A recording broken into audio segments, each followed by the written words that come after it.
In a world that screams for your attention, there's a place that invites you to peace. You don't need a building. You don't need a choir. You just need to turn your heart to Air One. Air One. Songs that heal. Lyrics that pray for you when you don't have the words. From Lauren Daigle to Elevation Worship and more. This isn't just radio. It's worship for the everyday. Escape the noise and worship now. Download the Air One app. Ask your smart speaker to play Air One or visit air1.com. Air One. Worship now. Welcome to the program. No Victocrats allowed because we've got a country to save. So let's get her teed up! You want to play what? Say hello to my little friend! What the hell's going on out here? Ooh, that's a bingo. You can't succeed without teeth. 888-971-SAGE, 888-971-7243. I am Larry Elder. We are Salem News Channel. And we are coming to you from the Relief Factor studios. Don't forget your Relief Factor. 800-4RELIEF, 800 the number 4RELIEF, or relieffactor.com. That's relieffactor.com. President Donald Trump, according to the Wall Street Journal, is reportedly weighing all options in the war against Iran, including deploying ground troops. A billionaire pro-Trump tech entrepreneur who describes himself as a radical Zionist says Trump needed to attack Iran. The chant Free Palestine raises an interesting question. What would really happen to Gaza if Gaza were truly free and independent from Israel? About wealth inequality, a question. At what point throughout history has there been no vast income or wealth inequality? AOC wants the major networks to refuse to carry Trump's speech tomorrow, a speech reportedly about 2020 election interference. New York rents reach an all-time high despite Mayor Mamdani's rent freeze. Democrat Socialists of America say the Senate should be abolished. I'm not kidding. And 60% of Pennsylvania Democrats want Senator John Fetterman to leave the party. All of this and more, 888-971-7243, 888-971-SAGE. All of the major cable channels carried the hearings today, confirmation hearings for Todd Blanche, the acting AG, to become the full-time non-acting AG, the Director of National Intelligence, and the new head of the CDC. All of the major cable channels, including CNN and BS Now, carried it. There were some fireworks, obviously, yelling and screaming, obviously. The Democrats had to show how they're going to stand up to Donald Trump. But for what I can tell, no major bombshells. The question, of course, is whether any Republicans will defect given the thin margin that the Republicans enjoy in the Senate. Specifically, John Cornyn, who got primaried by Donald Trump. Tom Tillis from North Carolina didn't get primaried, but Donald Trump was angry because he refused to support Big Beautiful Bill and threatened to primary him. Promptly after that, Tillis decided not to run for re-election. And, of course, Bill Cassidy, of Louisiana, was primaried. So the question is whether these three senators might defect from any of these nominees. I don't think they will. Of course, time will tell. Now, regarding Iran, as I said, the New York Times is reporting that Donald Trump had a meeting on Tuesday with all of his top advisors, including the Secretary of War, Secretary of State, Dan Raising Kane, the chairman of the Joint Chiefs, President J.D. Vance, and others on options given the fact this is now going into 5 months and Iran is still not budging. Wall Street Journal. The Situation Room discussed the possible seizure of Karg Island, bombing of a tunnel complex at something called Pickaxe Mountain. That's a nuclear site the U.S. has yet to target. Supposedly, the site is buried even lower than the three that were struck months ago. Also expanding airstrikes to include more targets in Iran, including energy sites, according to the Wall Street Journal, remains a possibility. Number 57. And it wasn't, other presidents didn't do what was right. They should have done it a long time ago. It would have been much easier. And they want to settle so badly. They don't like what we're doing. And they do want to settle. We'll find out whether or not we settle with them or we just finish it off. But I want to thank Secretary of War Pete Hegseth. He's been amazing. Pete, thank you very much. Great job. Now, when this war started, in fact, during the campaign, both 2016, 2020, and 2024, I said, I don't understand why President Trump is promising never, ever, ever to go to war. You don't know what's going to happen. Events change presidencies. And it doesn't matter whether he says no more forever wars or not. If the events mean that you have to do what you have to do, as commander-in-chief, he has an obligation. So it didn't bother me he said that. I just didn't like the idea that our enemies knew that was taken off the table right away. His unpredictability is a huge advantage. I've told you about this before. During the 2020 election, I'm in an airport, and I'm speaking to a man who turns out to be a military chaplain. And he told me that he did not vote for Trump in 2016. Thought he was reckless and callous and bragged about his money, uncouth, all the usual criticisms that you hear about Trump haters. But he said, now I'm going to vote for him. I said, why? He said, my son is in special operations. And my son and my son's colleagues say that they feel far more safe under President Trump because our allies respect him and our enemies are scared bleatless of him. Number 35. Yeah, so when I put that out yesterday, because we've been doing that for many, many years, it was never fair to me that we would be guarding the strait when we basically don't take it, we don't need the oil at all.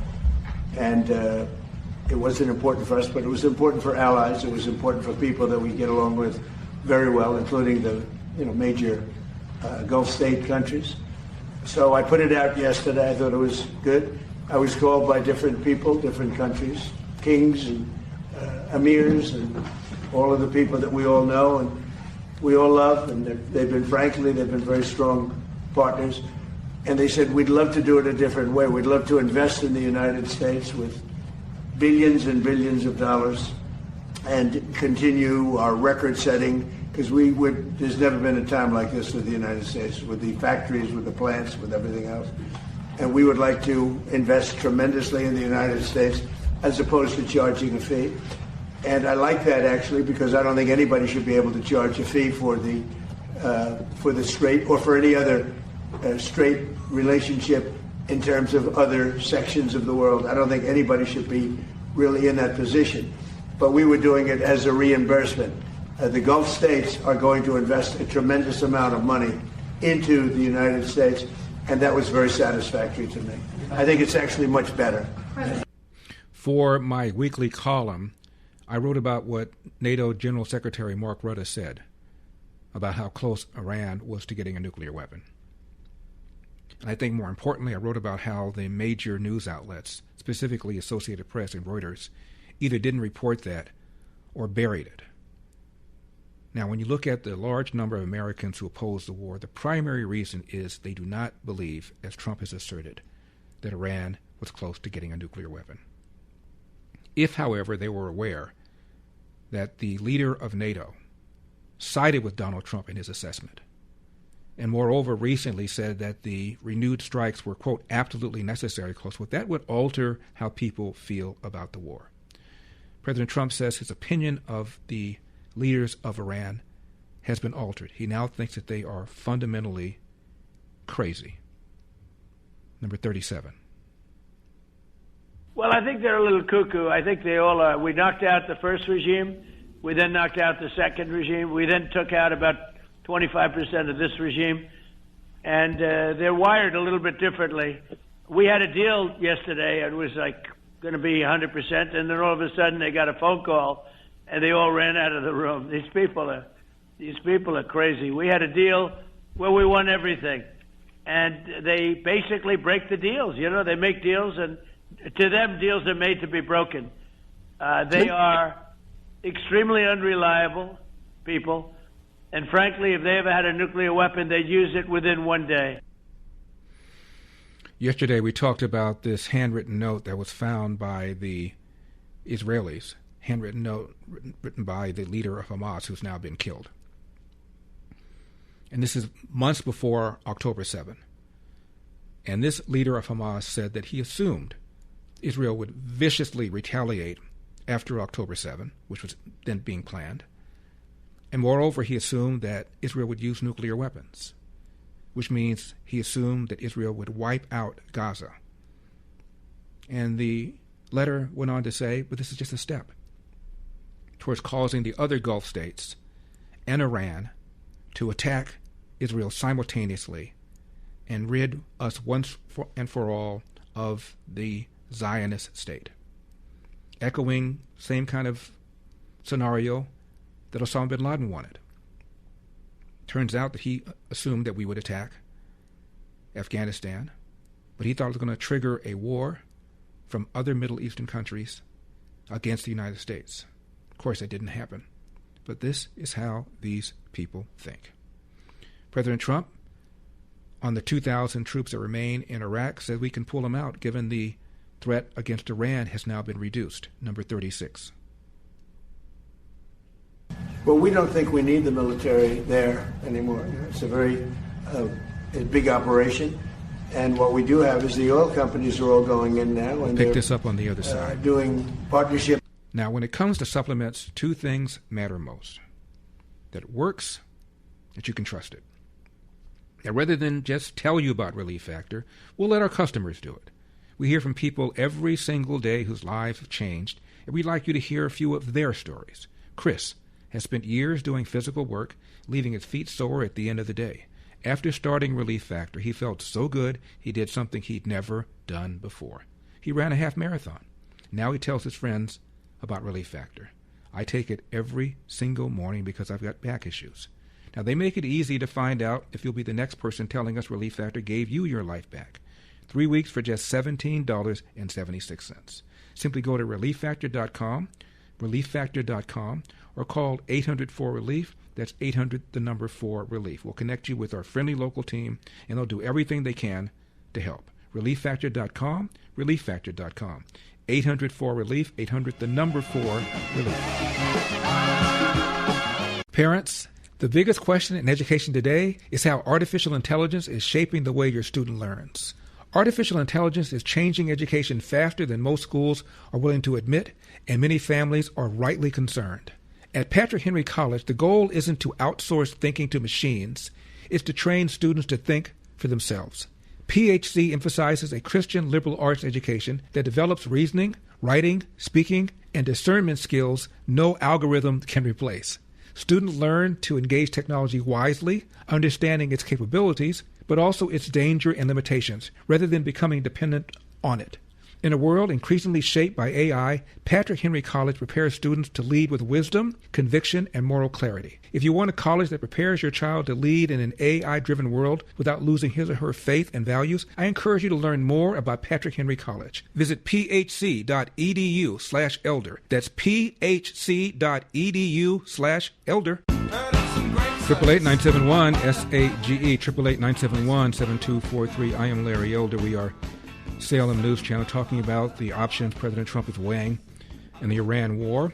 And I want to say something about wealth inequality. I got a caller yesterday who talked about the top 1% owning 50% of the world's wealth. He's not wrong. Now, if you're not seeing a lot on television about the aftermath of Venezuela's earthquake, simple reason. That's because our friends in broadcast TV cover a story for a week or two and then they just move on. We don't do that. For children and families living in shelters or on the streets in Venezuela, their crisis is still very real. So many of you have stepped up at LarryElder.com and clicked on the banner at the very top that says Help Venezuela, or called 855-918-4673. That's 855-918-4673. Or text to give. Elder to 51555. I am so incredibly grateful. So, for Food for the Poor's, Daniel Bertino, he says there couldn't be a better time for you to help than today. Well, yes. This is actually the moment that matters the most. This is when the cameras leave and the need remains, And again, families don't rebuild their lives overnight. Parents are still trying to provide for their children, and communities are still recovering from that damage and disruption caused by the earthquake. And for these families that Food for the Poor serves, and even as well as the families that have already been blessed by your listeners, there's still more families that we are seeing day to day that need our help, and every donation counts and is getting to the families right away. And I can vouch for that. I've gone with Food for the Poor. I've seen what they do on the ground. It is incredible, their dedication, their compassion, and their passion. And Daniel adds this, that Food for the Poor's trusted partners on the ground in Venezuela are right now delivering medical aid and meals to the hardest hit areas. Please, please, please join us. Text to give. Elder to 51555. That's Elder to 51555. Or you can call, special number, toll free, 855-918-4673, 855-918-4673. Or go to my website, LarryElder.com, and you'll see the banner at the very top. You can't miss it. Just click it on. It'll say, Help Venezuela. Thank you so very much. We have 2,000 troops still in Iraq, mostly for advisory purposes. Donald Trump says we can draw them down to zero given the diminished threat posed by Iran. Let's hear the comment again, number 36. Well, we don't think we need the military there anymore. It's a very a big operation. And what we do have is the oil companies are all going in now, and they're doing partnerships with Iraq, and they're getting along very well. The relationship is a whole big relationship where we don't need the military there. We're there to help them. We're there to protect them if need be, but we don't think that's going to be necessary. And their primary, I consider an opponent. They might have considered a friend, but I consider that an opponent was Iran, was a big burden on Iraq because they were the bully of the Middle East, as you know. And we were just talking about that, but they're not going to have that problem anymore because Iran has been very much destabilized, and really their military power is just a tiny fraction of what it was just 4 months ago. So they're not going to have that problem. I think that it's really, in a sense, it's given them freedom to do what they have to do. And I think that's one of the reasons that our oil companies are going in there at levels that have never been seen before. So, as this war goes on, it'll be interesting to see whether our NATO allies step up. President Trump, as you know, has blasted them. The NATO Secretary General, as I mentioned earlier, said that Donald Trump was right to have taken military action against Iran, that Iran was in fact close to getting a nuclear weapon. The world is more safe because of what Donald Trump has done. So as this goes on, whether the NATO allies will in fact step up will be a very interesting thing to watch. Now, apart from Mark Rutte saying that Donald Trump did the right thing and that Iran was close to getting a nuclear weapon, another billionaire tech entrepreneur named Palmer Luckey, who has donated to Republicans in the past, has said that Donald Trump was right to do what he did against Iran. Number 59. China had provided Iran with manufacturing equipment and manufacturing expertise that had caused a steep curve upwards in their ballistic missile production capacity, and that they were only a few months into that production capacity. If you allowed them to continue that for even 2 years, they would build an arsenal that is so vast that we could never afford to take action. They could build nuclear weapons with impunity. They could strike U.S. or allied bases with impunity, and we just wouldn't be able to do anything. This is like the North Korea scenario. North Korea has so much artillery built up in the hills that we really can't even dream of doing anything against them, right? They build nukes. We can't do anything about it because they're going to pound Seoul into pieces with weapons from 50 years ago. And so I think the steel man is we could not let the Iran situation turn into North Korea on steroids. Now, what part of that don't people who hate Donald Trump's guts and oppose this war, what part of that don't they understand? David Boies, the longtime Democrat lawyer, wrote that piece, we talked about this, in the Wall Street Journal months ago. He said, yeah, I don't agree with Donald Trump. I understand why you don't agree with Donald Trump. He takes a lot of positions that we absolutely hate. But on this issue, on the issue of whether or not Iran posed a threat to world peace.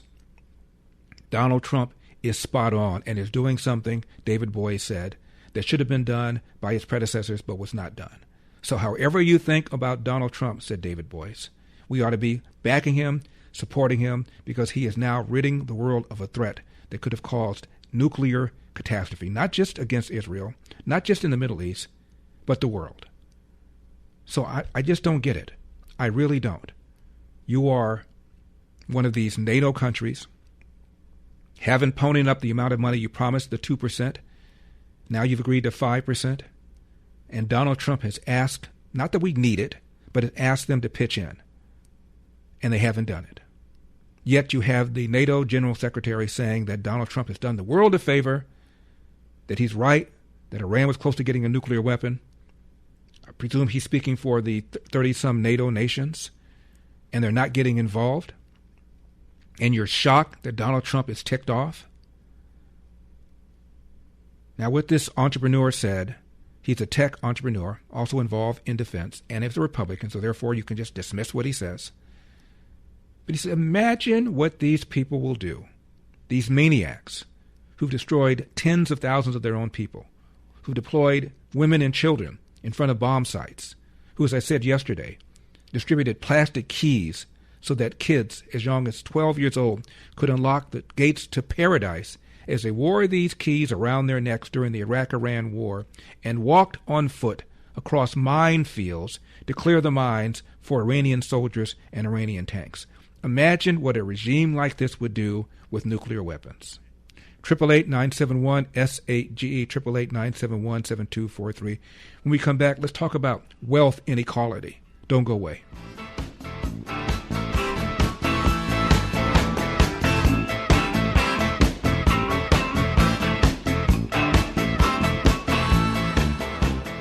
Before America was America, Roger Williams argued that conscience must be free. This weekend, Salem News Channel's America 250 film series presents Church and State, Roger Williams and the Founding of Freedom of Religion. Discover the story behind one of America's most consequential ideas. It's the America 250 film series, Saturday and Sunday at 7 p.m. Eastern. This weekend on Salem News Channel.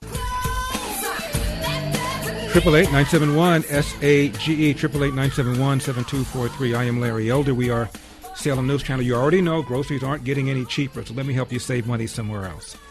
Get this, right now when you switch to Sage Wireless, by going to sagewireless.com, I will pay your first month phone bill. That's right, I show up your house with a checkbook. 100% free with promo code SAGE100. Keep your phone, keep your number, get a new one, even add a second line. You'll get reliable coverage on AT&T's same towers, just at a far, and I mean far, more affordable price. And a portion of every bill helps support food for the poor. Win-win. It's on me. Go to sagewireless.com and use code SAGE100 at checkout. That's sagewireless.com, sagewireless.com. Robert is in Sarasota. Robert, you're on the Larry Elder Show. Hey, Larry. Thank you. Hey, I appreciate you giving conservatives a room to have real, truthful conversations. It's about the only thing we got going for us right now in this world. But I remember I was born in the Midwest, and we didn't have a lot of money, and my friends, neighbors. So it was a big thing when we used to go on vacation to Niagara Falls. It felt like it was about as far as we could get is out of the country, and it was a cheap vacation. And I'm 60 now.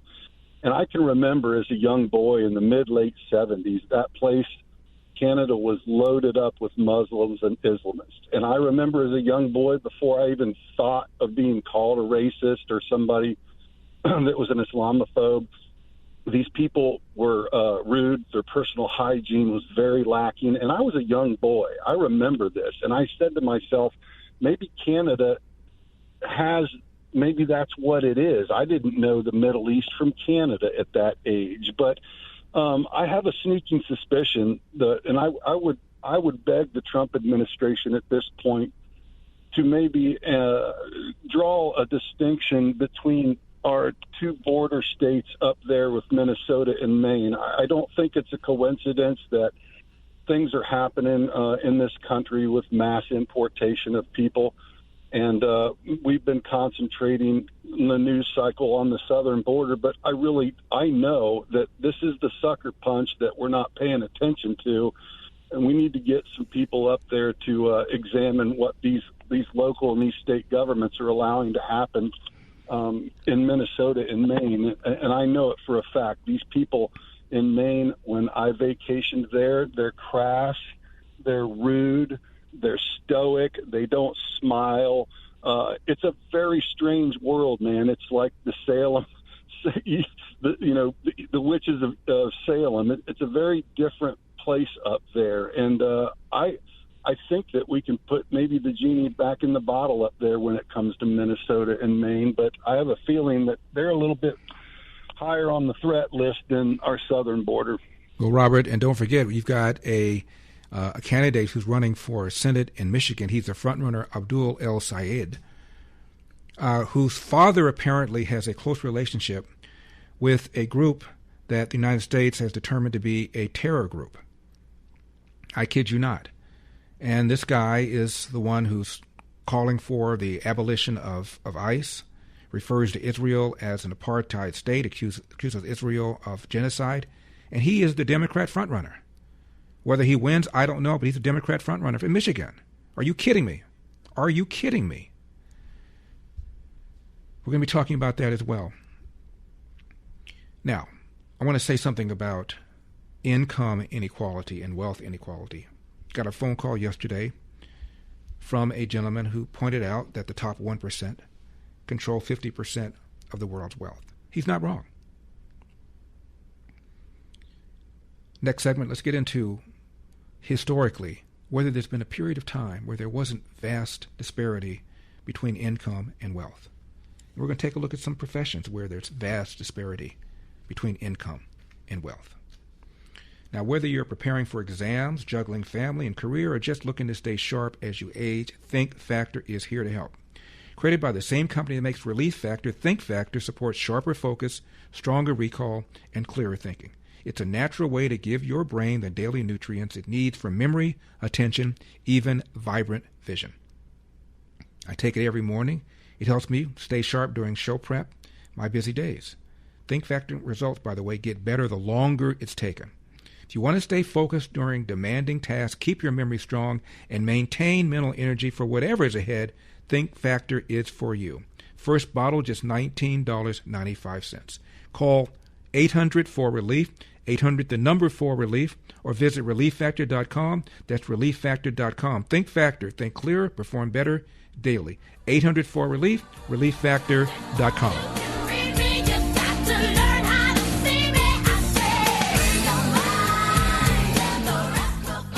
The images coming out of Venezuela are heartbreaking. Powerful earthquakes have left entire communities in ruins. Families who were already struggling have suddenly lost their homes, access to clean water, and the basic necessities they need to survive. Right now, children are sleeping in makeshift shelters. Parents are searching for food, clean water, and safety for their families. That's why I'm partnering with Food for the Poor, working through trusted local partners already serving these communities. They're providing emergency food, safe drinking water, hygiene supplies, and other life-saving assistance to those who need it most. But relief can't wait. Every minute matters. The people of Venezuela need more than our sympathy. They need our prayers. They need our help. Please text ELDER to 51555. That's ELDER to 51555. You'll receive a reply with a secure link where you can make your emergency gift to help the people of Venezuela. Together, we can be the hands and feet of Christ, bringing hope, relief, and God's love to families who've lost so much. Text ELDER to 51555. That's text ELDER to 51555.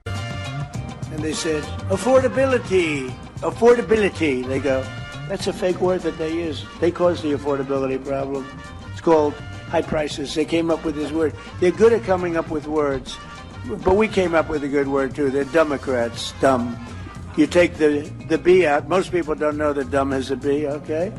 But the U replaces the E, and you have a Democrat. And I just don't understand, because their policy is so dumb, what they've done to this country. 888-971-SAGE, 888-971-7243. I am Larry Elder. We are Salem News Channel. Speaking of dumb, New York rents have now reached an all-time high despite Zohran Mamdani's rent freeze. All of this and more, 888-971-SAGE. Joel is in Surprise, Arizona. Joel, thank you so much for calling. I appreciate it. Hi, Larry. It's really great to speak with you. I listened to you at WTON with Joe Thomas. I mean, he's great, and we have a lot of discussions. And one thing I'd like to ask you is, don't you consider a lot of this with Iran a paradox? I mean, in the sense that you're dealing with uneducated young people that are coming through the schools that are educated through their socialist teachers, and then you have grandparents that were like anti-war during the 60s that basically were educated by, the Soviet Union. They were supported by that and Zelensky, teachings in now colleges, and we have a great young fighting force that knows the threat, and we have Israeli intelligence that prove that there's nuclear weapons being, created, and they're a threat. It's not just a hearsay, but there's a general public that's like, I don't care, my gas prices are high, the food is high. It's just so stupid. Well, Joel, I couldn't agree with you more. When I went to college, so many years ago, one of my professors was one of the original founders of what became the CIA. Another one was a top lieutenant to General Marshall, who was a top advisor to FDR during World War II. These were Cold War warriors. Now, the kids were left-wing, many of them, not like the left-wing kids of today. But these are the kind of teachers I had. I had a professor of economics, free market person, was female. And one of the things I'm going to talk about in a few minutes is one of the things we studied in economics, which is called a uniquely marketable species, which might explain to some of you about why there's this so-called vast income and wealth inequality. There has never been a period in all of human history where there hasn't been vast disparities in income and in wealth. And today is really no different. We'll talk about that later on. Joel, thank you very much for the call. I appreciate it. Ted is in Los Angeles. Ted, you're on the Larry Elder Show. Thank you for calling.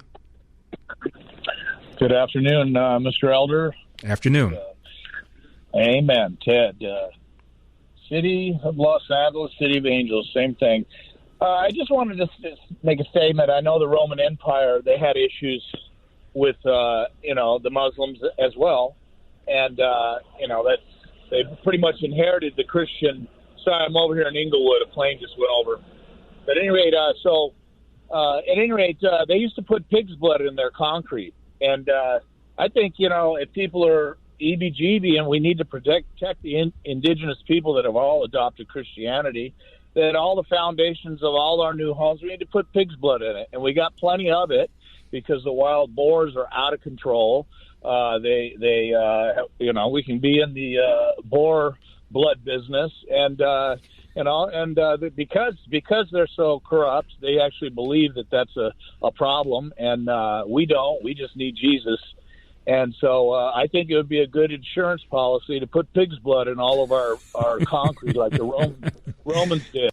Ted for Secretary of War. Supposedly, General Pershing in World War I also threatened to use, was it animal blood or pig's blood or dog's blood, something like that, in order to quell Muslim uprising. That's what I've heard anyway. But anyway, thank you very much for that. The issue, of course, is a serious issue. And is whether or not Islam, particularly radical Islam, is compatible with our republic that was founded based upon Judeo-Christian values. And years ago, I was talking to a professor of religion. He taught both Christianity and Islam and Judaism. And I asked him, is Islam compatible with a republic that was founded based upon Judeo-Christian principles? You know what he did? He paused for around 20 seconds, and he said, "I'm not sure." I've had lots of discussion with a guy named Robert Spencer with the Middle East Forum, written a number of books about Islam, speaks fluent Arabic, has read all the major texts in their original iteration, and he has said many times that Muslims give non-believers 3 options. You can convert, you can pay a tax as a second-class citizen, or you can be killed. Choose one. And of all the major religions, I defy you to find one that was founded by a warrior. Muhammad was a warrior. Killed many people.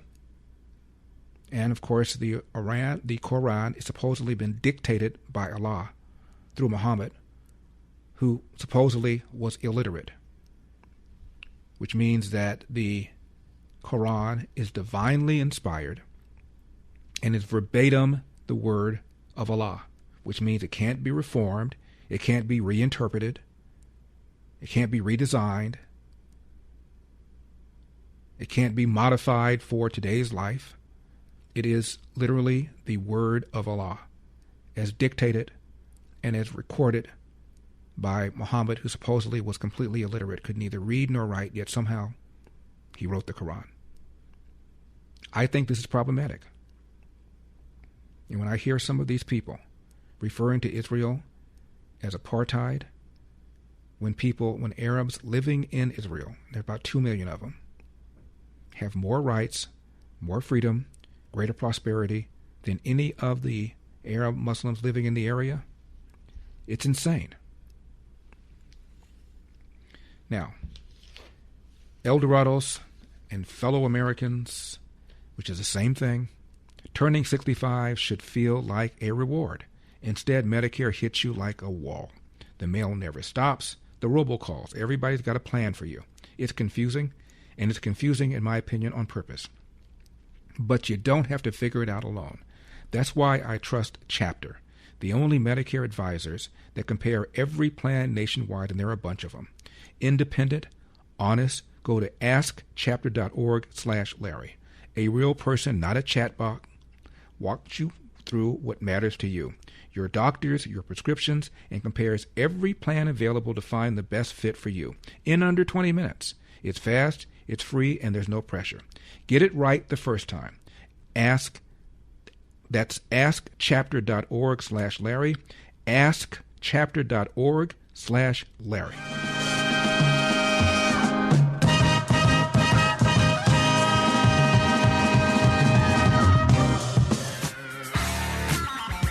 Triple 8-971 SAGE 888-971-7243. I am Larry Elder.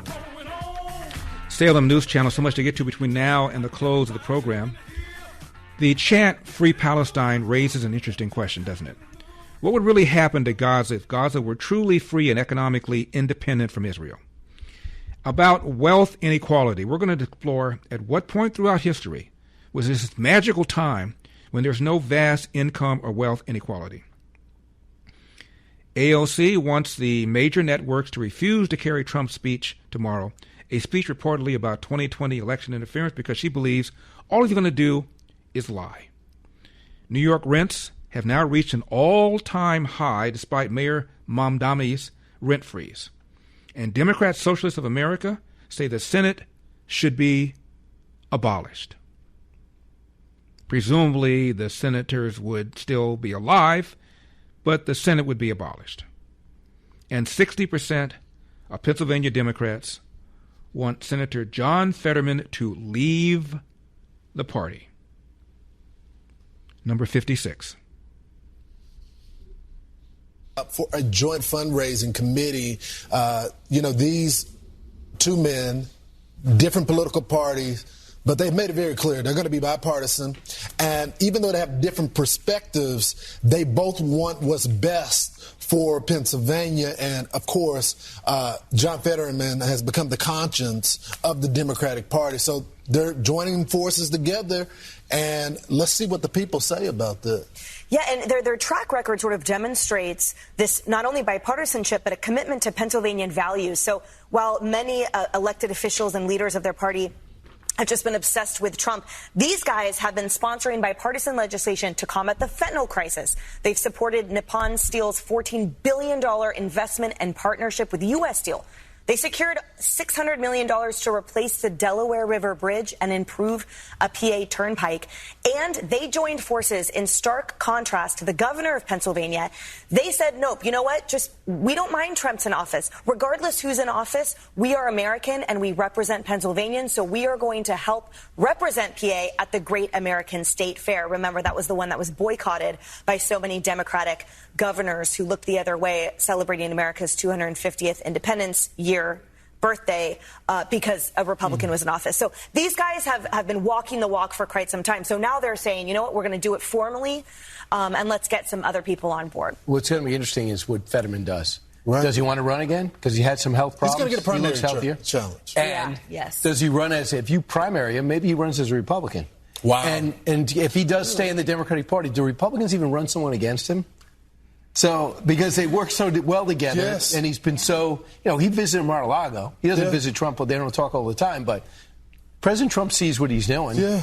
And any other, but maybe. You know what's so crazy about the whole thing, though? Fetterman votes with the Democrats. 70%. And the question is, what are Fetterman's numbers right now in Pennsylvania among Democrats, independents, and Republicans? I'll have that for you in a second. I'm Larry Elder.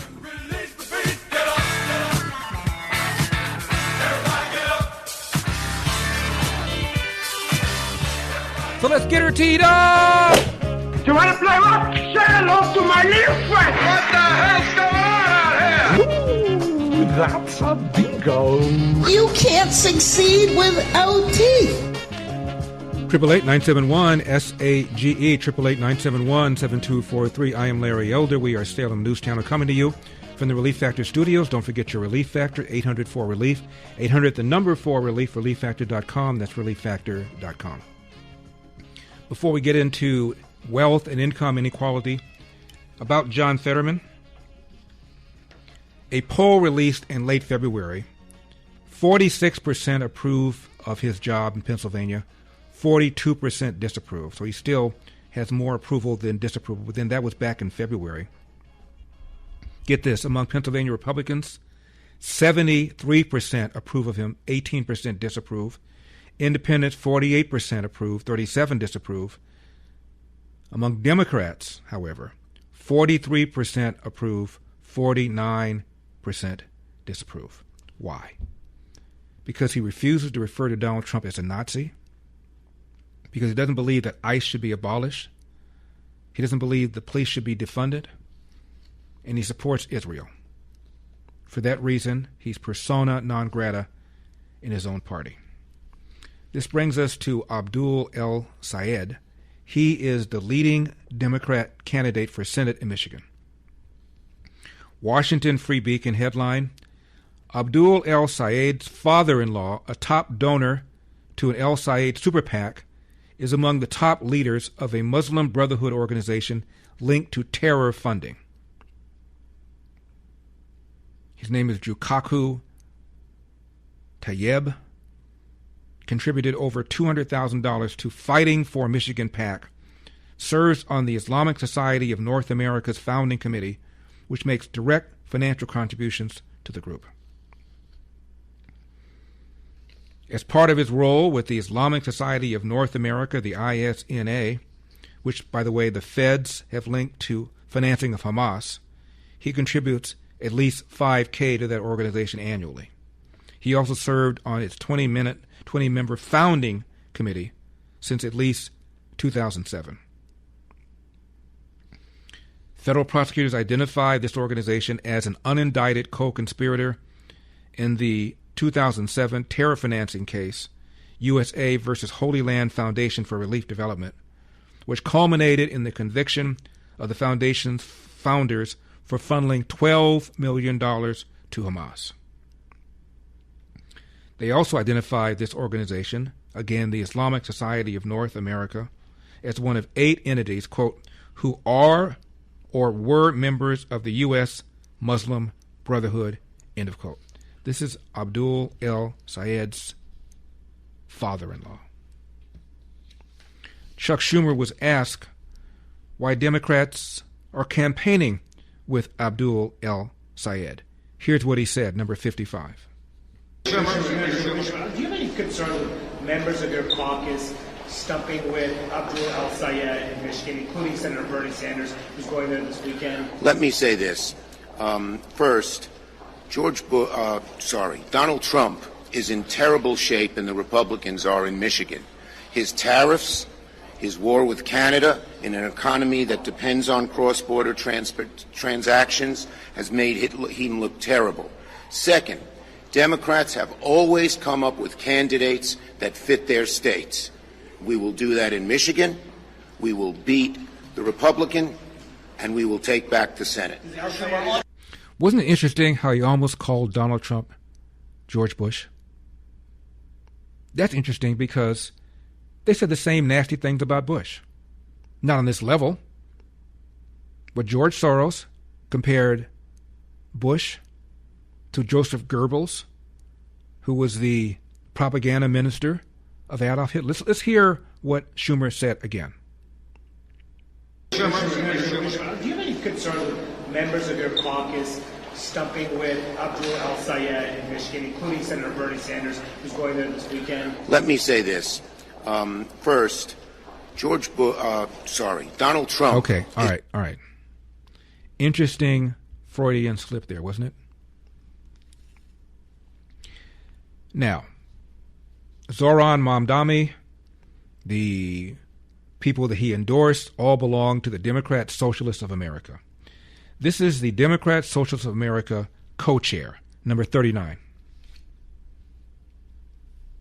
Who live in this country. So would you like to abolish the Senate? That's part of our platform, and we don't think that's extreme. We think it's a change that would help make this country more democratic. Would you like to abolish the Senate? Yes, that's part of our platform, and the money line, we don't think that's extreme. If you don't think that's extreme, please tell me what you think is extreme. Let's hear it again. Who live in this country. So would you like to abolish the Senate? That's part of our platform, and we don't think that's extreme. We think it's a change that would help make this country more democratic. Abolish the Senate. Have the president get elected by Congress, by the House. That's part of their new platform. Here's more. Number 40. So there's been a lot of propaganda since the Cold War and Red Scares in the United States, where very powerful people in the United States felt threatened by the politics we represent. So that's why a lot of people never learned about the history of democratic socialists in the United States, and that it was organized workers who pushed for things like a 40-hour work week or ending child labor. And these are things that are part of the legacy of democratic socialism in this country, and that's really against nationalism and fascism. So even the label of National Socialism that the Nazis used at the time was intentionally meant to trick people, and it worked at the time, unfortunately, in Germany. But that's why we have to emphasize the democratic part of what we're talking about. And the democratic part of what you're talking about is what? Freezing rents? Government ownership of grocery stores? Quote, free health care? Free child care? And please explain to me, Mr. Mamdani, what promising to arrest Bibi Netanyahu has to do with dealing with New York's affordability problem. What does calling Israel apartheid have to do with addressing New York City's affordability problem? What does accusing Israel of engaging in a genocide have to do with dealing with New York City's affordability problem? Here is this DSA co-leader again, number 41. We think the basic necessities of life should be run as public goods and not for private profits. And that is really resonating. People want fighters. People want fighters against the rise of fascism in this country. And that's not what the promise of America is, that most Americans want. So where all over the country, our members of DSA are talking about this with our neighbors, and we're united by a commitment to organizing around the values, politics, and policies that resonate with working class people. And that's what we're doing. We're showing that class politics is what's always been the case in the United States, but it's been for the ruling class and their politics. But we want a working class politics for everybody. The basic necessity of goods should be, quote, run. The basic necessity of life should be run as public goods, close quote. What does that mean?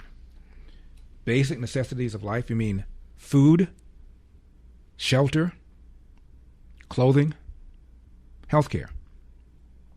They should all be run as, quote, public goods, close quote.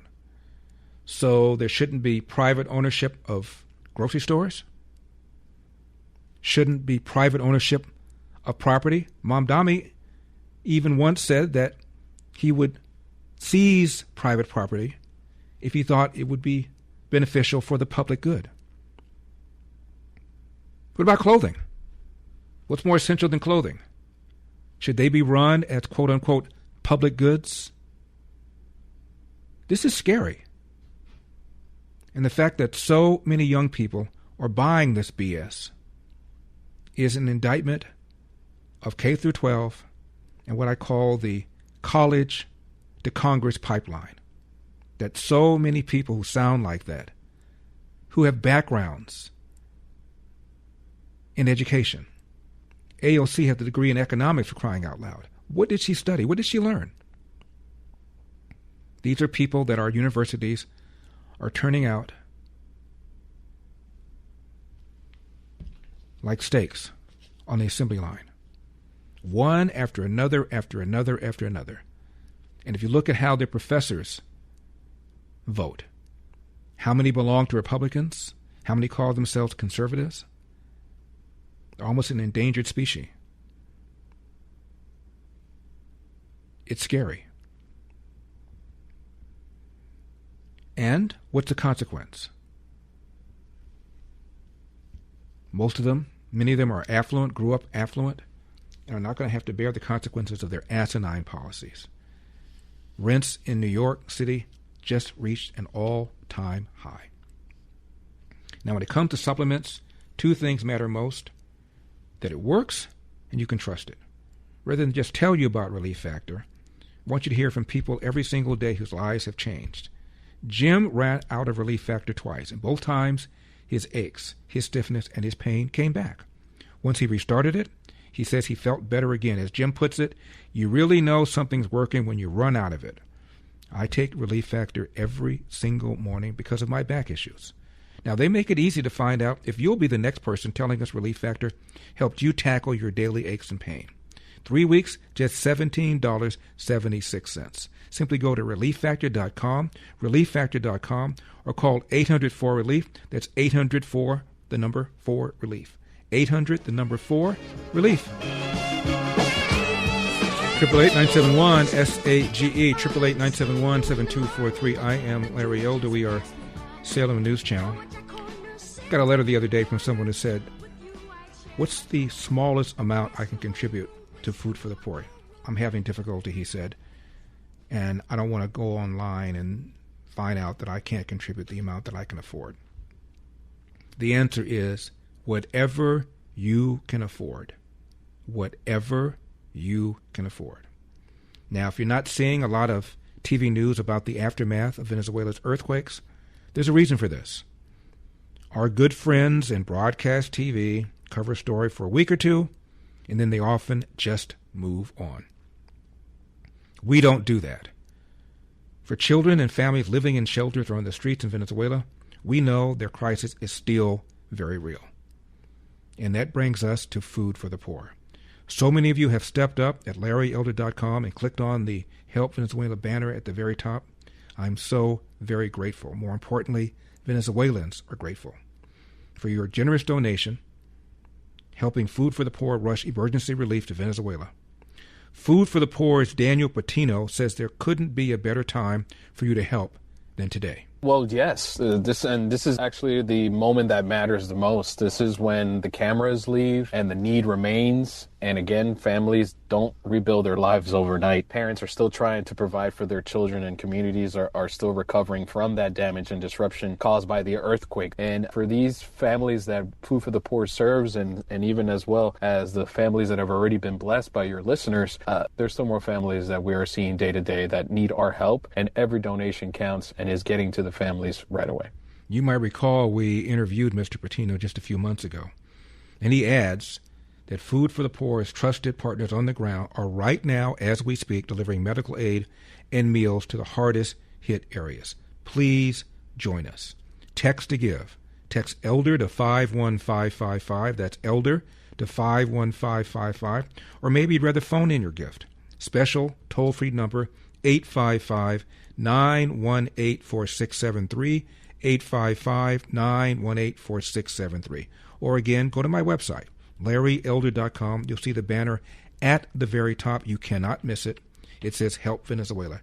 Click on it. LarryElder.com, 855-918-4673, or text ELDER to 51555, and you will get a link. Now, this is years ago, Phil Donahue, who hosted the Donahue Show, which was very popular for many years. We didn't realize what a raging lefty he was until he left and started his own show on what was then MSNBC Hee Haw. But here he is talking to Milton Friedman. Can you imagine a time when daytime television had people like a Nobel laureate in economics on discussing things like inequality? Number 61. When you see around the globe the maldistribution of wealth, the desperate plight of millions of people in underdeveloped countries, when you see so few haves and so many have-nots, when you see the greed and the concentration of power within, did you ever have a moment of doubt about capitalism and whether greed's a good idea to run on? Well, first of all, tell me, is there some society you know that doesn't run on greed? You think Russia doesn't run on greed? You think China doesn't run on greed? What is greed? Of course, none of us are greedy. It's only the other fellow who's greedy. The world runs on individuals pursuing their separate interests. The great achievements of civilization have not come from government bureaus. Einstein didn't construct his theory under order from a bureaucrat. Henry Ford didn't revolutionize the automobile industry that way. In the only cases in which the masses have escaped from the kind of grinding poverty you're talking about, the only cases in recorded history are where they have had capitalism and largely free trade. If you want to know where the masses are worst off, it's exactly in the kinds of societies that depart from that. So that the record of history is absolutely crystal clear that there is no alternative way so far discovered of improving the lot of the ordinary people that can hold a candle to the productive activities that are unleashed by a free enterprise system. But it seems to reward not virtue as much as ability to manipulate the system. And what does reward virtue? You think a communist commissar rewards virtue? You think a Hitler rewards virtue? You think, excuse me, if you'll pardon me, do you think American presidents reward virtue? Do they choose their appointees on the basis of the virtue of the people appointed or on the basis of their political clout? Is it really true that political self-interest is nobler somehow than economic self-interest? You know, I think you're taking a lot of things for granted. And just tell me where in the world you find these angels who are going to organize society for us. Well, I don't even trust you to do that. There is no other system so far discovered that can enhance the lives of people more than can capitalism. You know who disagrees? That well-known economics laureate known as Gavin Newsom, number 58. Something's fundamentally broken here. And that wealth is creating power locking in rules and regulations, locking everybody else out. You can't play in the margins anymore. We can't fail more efficiently. Certainly nostalgia is not working. I would argue socialism not going to work, but capitalism as we know it doesn't work either. What a buffoon. There's no other word for him. A buffoon. Socialism not working. But I would argue capitalism isn't working either. Didn't he keep his private winery open during COVID when he made everybody else's shut down?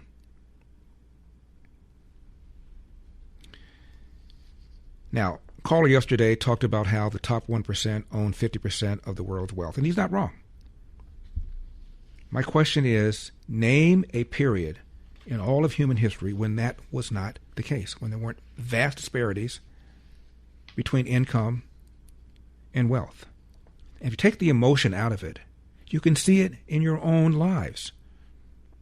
Why? We just had the All-Star game. Why is it that so many of these All-Stars we watched yesterday, if you watched the game, make so much more money than the other baseball players? The other day I was talking to a buddy of mine who loves baseball. I said, since the first major leagues, which is roughly in the mid-1800s, let's exclude the Negro leagues for a moment, how many people have played professional baseball that have, for example, spent at least one day in what we call the major leagues? You know what he said? About 250,000 people. I said, no, the number is 1/10 that, about 25,000. That's how rare it is to have that kind of skill, that kind of dedication, and luck, and perseverance to make it at that level. And even among those, just a handful make the kind of money that Shohei Ohtani makes. Economists call these people uniquely marketable species. You want to change that? How do you change that? I'm Larry Elder.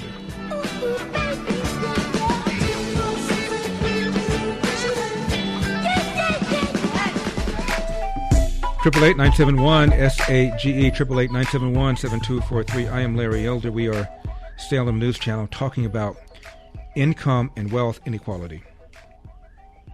By the way, when you look at the top 1%, many in that top 1% have assets that amount to as little as roughly $800,000. There are only 123,000 so-called ultra-high net worth individuals. This is 10 years ago. Out of what? 7 billion people on the face of the earth. A tiny, tiny fraction of 1%. This has always been the case throughout human history. I mentioned the All-Star game yesterday. Out of all the people that have ever played baseball, Major League Baseball, for at least one day, just a fraction of the population can say they've done that. A tiny, tiny fraction. And even a smaller fraction can say they earn the kind of money that somebody like Shohei Ohtani does. And as Tom Sowell has pointed out, it's not about whether or not your hard work is valued. It's whether or not what you produce is valued by people. That may seem unfair to people. I mean, they're all both swinging at the same baseball, aren't they? But Shohei Ohtani makes far more money than the average baseball player. Is that fair? Shall you punish Shohei Ohtani because he makes more? Take it away from him? Millions of people own businesses. But how many Bill Gates are there? How many Elon Musks are there? How many Henry Fords are there? How many John D. Rockefellers are there? A tiny, tiny fraction. And just a handful of companies ever get to the level of a Microsoft or an Amazon or a Berkshire Hathaway or a Meta or a Tesla out of all the businesses that have ever been formed. And those that achieve that level become inordinately wealthy because that's what the market is valuing. This has been the case all throughout human history. Just reading this morning an article in the New York Times about a super agent here in Hollywood named Ari Emanuel. Net worth probably at least $1 billion, maybe more. Now, there are a lot of agents. Only a tiny, tiny fraction of them ever get to that level. Is that unfair? Is that unseemly? Should we do something about all the, quote, other ones who've been shut out, to use Gavin Newsom's idiotic language? Even among people like lawyers and doctors, you'd be surprised how few of them make the kind of money that renowned surgeons make, that partners at major law firms make. Out of all the lawyers, actors, all the people that come here every single year to become the next Nicole Kidman or Tom Cruise or Denzel Washington, how many of them actually make it? A tiny, tiny fraction. Most fail, and even those that quote-unquote succeed, very few of them make enough money to be actors full-time. But those who do are highly valued by the market, and they will make an inordinate amount of money. Is that unfair? Musicians. How many Taylor Swifts are there? How many Paul McCartneys are there? A tiny, tiny amount. Same thing with these tech billionaires and Elon Musk. How many Elon Musk have there been throughout human history? How many have founded companies like he has? Tesla, SpaceX, PayPal, his AI companies. This guy is at a level that is almost unfathomable. And yes, Starlink. And yes, he is phenomenally, fabulously wealthy because the market is valuing what he's producing. What should we do about that? What could we do about that? What do we want to do about that? Now, whether you're climbing the corporate ladder, launching a new project, or just looking for that extra edge, your brain is your most valuable asset. And now there's a way to support it every single day. Think Factor. From the makers of Relief Factor, Think Factor is built to help you stay sharp, nurture your memory, and boost your attention. It unlocks the mental clarity and precision you need to stay ahead of the game, no matter the challenge. I take it every single morning for energy, for focus, for the ability to push through mentally demanding days. And Think Factor results get better the longer it's taken. If you're a go-getter who refuses to settle, Think Factor helps you perform at your best and keep your edge. First bottle, $19.95. 800-4-RELIEF, 800 the number 4-RELIEF, relieffactor.com. That's relieffactor.com.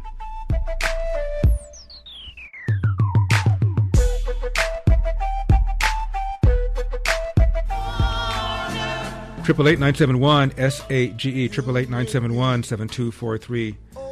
Larry Elder, Salem News Channel. We're talking about wealth inequality and income inequality. And I'm just making the point that you look around various professions. People that you like to watch play sports, people you like to listen to and go to concerts. Out of all the people that have ever tried to succeed in that given field, how many of them make it? How many of them really make it? How many of them make it at the level of a Taylor Swift or a Shohei Ohtani? Very, very, very few. You know what that produces? Wealth inequality. You want to punish that? I was having a discussion with Dennis Prager a few years ago, and we were talking about how few people in our profession have nationally syndicated radio shows. And this may sound self-serving, but I didn't say it. Dennis said it. He said there are fewer really good syndicated talk show hosts than there are virtuoso violinists. And as you know, Dennis is a big aficionado of classical music. Fewer good syndicated radio talk show hosts than virtuoso violinists. When I first came to radio over now 35 years ago or so, there was a man who was at the station where Dennis and I used to work, who was on the air for around 25 years when I got there. And he didn't treat me very well. I think he felt threatened. I think he felt intimidated. I hope I didn't do anything to threaten him or make him feel intimidated, but he did. And I remember saying to myself, if I had a 20-year career in radio. He wasn't national, he was local, but LA is a big market. In this extremely competitive field, I would be so grateful. I wouldn't be threatened by somebody else coming along who had something different that people liked. I would be grateful that I had survived that long. You know how many people are in radio, local shows, specialty shows, daily shows, in all the cities and towns and villages in America? And then how many Rush Limbaughs are there? How many have ever attained that level of success and made that kind of money? Not very many. Is there a massive income disparity among people in my field? You bet there is. What do you do about that? What do you want to do about that? What should you do about that? So when I hear this business about income inequality, wealth inequality, you know what we reduce the spread between the very, very wealthy and those that don't have very much? War, disease. During World War II, World War I, the Black Plague, the gap between the really wealthy and the not wealthy shrank. And when those crises left, the gap returned. Some of it is inherited, no question about it. Some of it is just good fortune, flat-out luck. But not most of it. And I'm not sure what you want to do about it. Oh, I know what you want to do about it. You want to tax people because the rich are not paying their fair share. This is a Democrat Arizona senator named Ruben Gallego, number 43. Where do you stand when it comes to all these proposals? Is there daylight between you and a Bernie Sanders or a Democratic social like Zoran Mamdani, who have become quite well known for wanting to tax the rich? Sure, I mean, sure. I'm sure there's some daylight, right? Just because, we have different opinions about what the rate should be, whether it should be higher, it should be lower, should be realized gains, all this kind of nuances. But I think where we have solidarity between us three is the fact that the rich have to pay their fair share. Can I play this one more time? We played this yesterday. This is not the Wall Street Journal. This is not Investors Daily. This is not Forbes magazine. This is not Fox. This is not Newsmax. This is the Washington Post, number 44. Demanding that the wealthy start paying their fair share of taxes. It's not radical. It is exactly the right thing to do. Actually, the rich already pay more than their fair share. Consider this.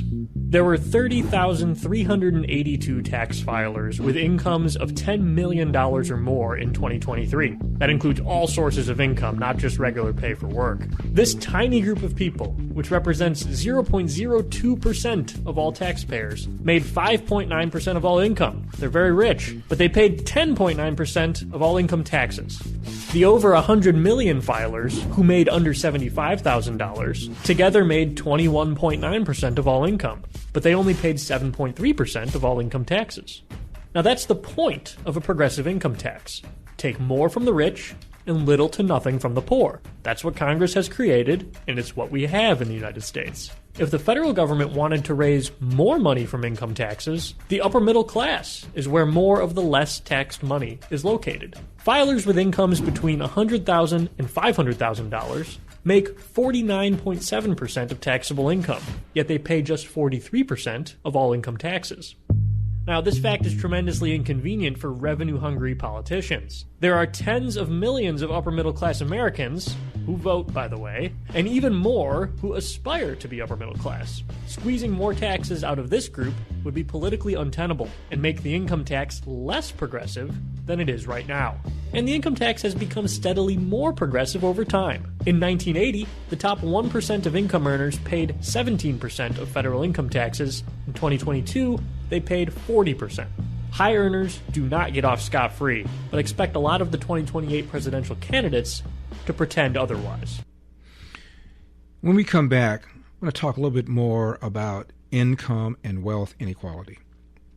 reading an article this morning in Vanity Fair about this guy that owns three nightclubs on an island called Ibiza, Spanish island. He's a billionaire. I've known people that have owned nightclubs. Very competitive business, fickle business. Young people get bored, they go somewhere else. How many people who own nightclubs have been able to own enough and earn enough to become a billionaire? A uniquely marketable species. What should we do about that? I'm Larry Elder. We'll make them sweet.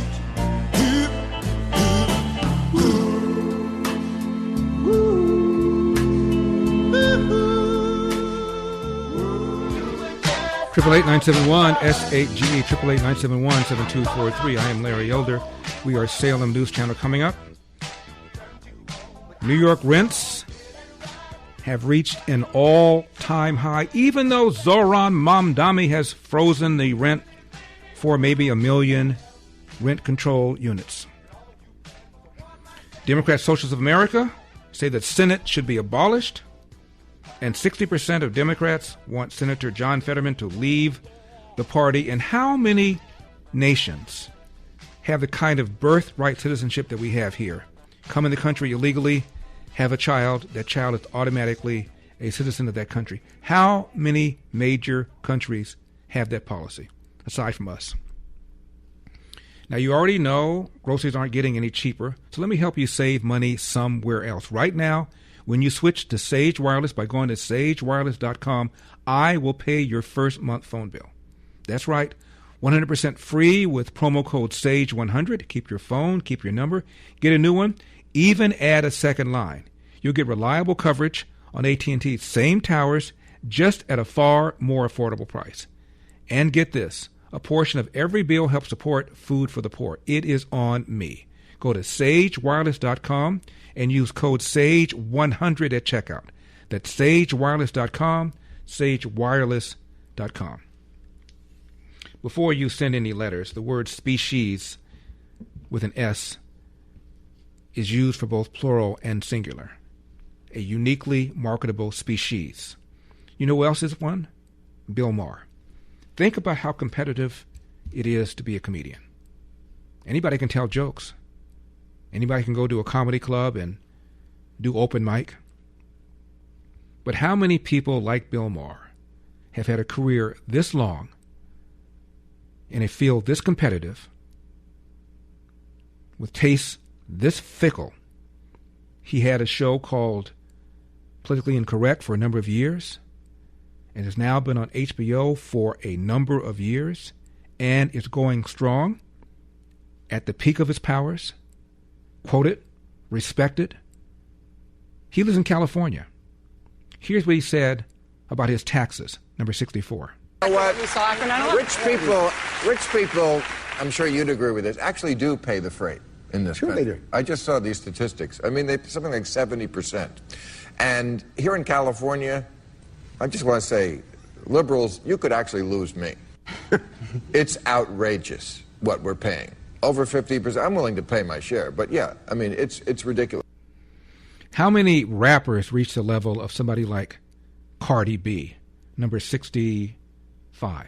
The government is taking 40% of my taxes. And Uncle Sam, I want to know what you're doing with tax money. Because you know what I'm saying? Like, when you donate to a kid from a foreign country, they give you updates of what they're doing with your donation. I want to know what you're doing with tax money, because I'm from New York and the streets is always dirty. We was voted the dirtiest city. We come back.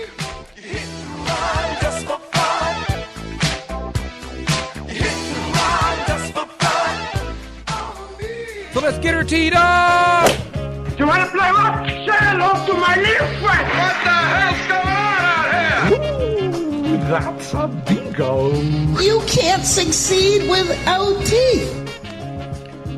888-971 SAGE 888-971-7243. I am Larry Elder, Salem News Channel, coming to you from the Relief Factor studios. Don't forget your Relief Factor, 800-4RELIEF, 800 the number 4 relief. I got a question for all the people yelling, "Free Palestine! Free Palestine! Free Palestine!" What do you think would happen to Gaza if Palestine were truly free and economically independent from the evil regime known as Israel? And how many other countries have the kind of birthright citizenship that we have, where you enter the country illegally, have a child on the soil of that country, and that child is automatically considered to be a citizen of said country? How many countries have that policy, as our Supreme Court just determined that we have? And regarding President Trump's speech tomorrow, supposedly it's going to be about election integrity and about shenanigans in the 2020 election. Fine. But I certainly hope he uses that time to talk more about the war in Iran, why he took us to war, why he believes that Iran was close to getting a nuclear weapon. And his belief has been corroborated by the Secretary General of NATO. I really hope he uses the time to make that case as well. A few more comments, however, about wealth inequality that has now become the mantra of the Democrats. Remember when John Edwards, senator, ran? There are two Americas, the wealthy America, he said, and the poor America. They're still saying the same thing. What have you done about it? You've raised taxes on the so-called wealthy. So the so-called wealthy now pay a substantial percentage of all the federal income taxes, over 40%, top 1%, as the Washington Post has confirmed. And you're still complaining about the gap. I lived in Cleveland for 17 years. And when I got there, I immersed myself in the history of the city. And I was shocked to find out that there were more automotive companies, car companies, in Cleveland at one time than Detroit. Why do you suppose the major tire companies, Goodyear, Goodrich, Firestone, were all based in Akron, which is only about 45 miles outside of Cleveland? Because they wanted to be near where cars were being manufactured. Smartly so. And little by little, these car companies went bankrupt. They made bad marketing decisions. They didn't get involved in this kind of brake or power systems when they should have. Their components out-designed them. A lot of people lost a lot of money investing in car companies. The point now where the dust settled, there were 3 major car companies left. Ford, GM,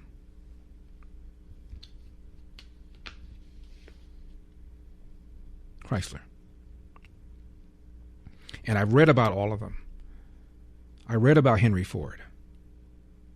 I read about how General Motors became General Motors. I read about the Chrysler brothers. They all had competitors. They all outperformed them. And they were left surviving. Uniquely marketable species. And they were uniquely rewarded for the value the marketplace put in the products that they made. Was it equal? No. The other competitors equally share in their profits? Of course not. That's not how the world works. That's not how life is. It never has been, never will be. But along comes charlatans, demagogues, like Zoran Mamdani, like these Democrat socialists that tell you all this pie in the sky BS, and young people, miseducated, buy it because they're unhappy that the rents are too high. The answer is to encourage the construction of more apartment buildings. And your question should be, why isn't this happening? The answer is because of rules and regulations and taxes that make it counterproductive for other people to do this. When I was running for governor, I met so many people, real estate developers, developing in Utah, developing in Texas, living in California because they like the weather, but wouldn't dare build here because of the environmental regulations, green regulations designed to make sure that the planet does not have greenhouse gases coming from California, as if it would make one particle of difference. And then the same people look you in the eye and tell you we have a, quote, affordability crisis when they created it. It drives you mad. Now, President Trump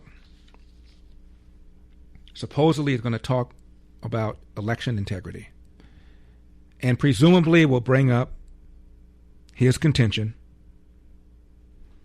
that 2020 was rigged or manipulated. This is a CNN reporter, number 32. As you said, we're approaching 6 years of him lying that he won. Recently, he's begun saying that so much proof has already emerged of his claims that the election was rigged and that he was the real winner. No such proof has emerged. He's even started saying that he is in his third term as president, so inventing an imaginary and unconstitutional victory. And then there's an entire a cinematic universe, dozens of additional lies, frankly too many to go through, claims that he won the popular vote in all three of his presidential elections. In fact, he only won it in 2024. Wild conspiracies about China, Italy, other countries using voting machines to flip votes simply did not happen. And then other claims about mail-in ballots. You heard one there that they're crooked, they're corrupt. They simply are not, although the fraud rates are slightly elevated compared to in-person voting. And mail-in ballots have been good enough for legitimate voters, including one Donald J. Trump, who's voted by mail himself. He's also claimed recently that the U.S. is the only country that continues to use mail-in ballots. Again, simply not true. Dozens of countries continue to do so, and they include, Jake, major democracies like Canada, the UK, Germany, Australia, and Switzerland. Okay. Now, let's talk about allegations of election fraud, shall we? This guy is animated over what Donald Trump has said. Where was he, as I've been saying now for years, when Hillary Clinton told everybody who would listen and those who wouldn't that 2016 was stolen, her word, not mine, that Donald Trump was an illegitimate president, her term, not mine? Where were you? And regarding the perception that the election was rigged, are you aware that more Democrats feel that way about 2016 than Republicans feel that way about 2020? YouGov poll 2018, 2 years into President Trump's term, 1.0, 66% of Democrats believe Russia, quote, changed vote tallies to elect Trump in 2016, end of quote. 66%.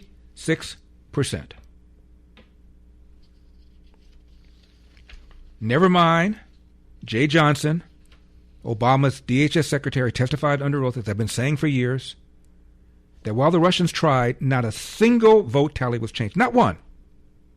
Not one. 66% of Democrats believe the Russians, quote, changed vote tallies to elect Donald Trump. Where was the CNN gentleman who was going all this hyperventilation over what Donald Trump said about 2020? Why aren't you saying that about your side? Now, that's just vote tallies. CNN's then politics editor, I don't think he's there anymore, named Chris Cillizza, did a whole rant about a poll that shows, quote, 76% of self-identified Republicans and a new National Quinnipiac University poll believe there are widespread fraud in the 2020 election. 76%. He says, if that number of people believes elections don't have integrity, what about our foundations of our democracy? A 2018 poll, the same year as the YouGov poll, found 78% of Democrats believe the Russian interference, quote, changed the outcome of the election, end of quote.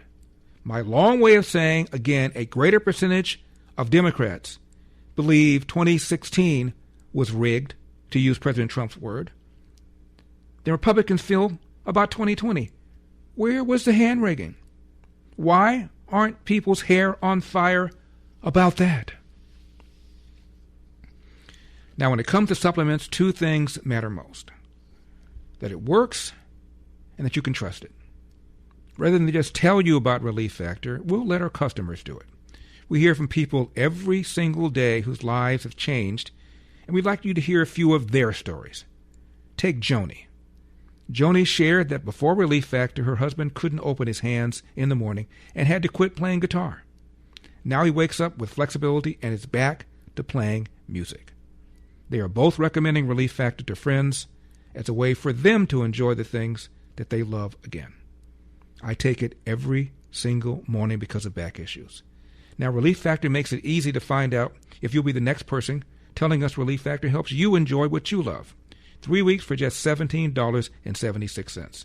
ReliefFactor.com, ReliefFactor.com, 800-4-RELIEF, 800, the number 4, RELIEF.